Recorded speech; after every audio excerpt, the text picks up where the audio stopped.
يا جماعة اليوم جبت لكم رسيت سهلة مهلة اللي هي كعيبات بمبلوني من غير عظم ومن غير زبدة ومن غير حتى ياغورت ناتوريل.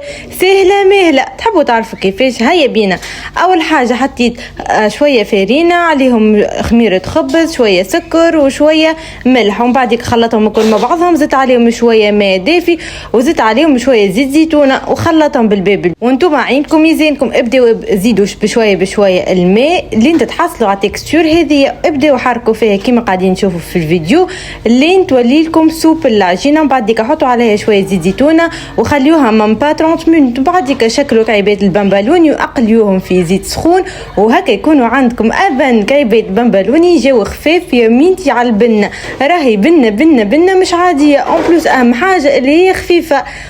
امان يا جماعه والله بنه بنه بنه وخفه جات فيها مش عاديه، اون بلوس سهله مهله وما غيرت برشا تفلسيف، حاجات بساط اون بلوس تجينا بنينه على الاخر. ان شاء الله تكون عجبتكم الريسيت، ما تنسونيش في لايك كومنت وتشير وباي باي.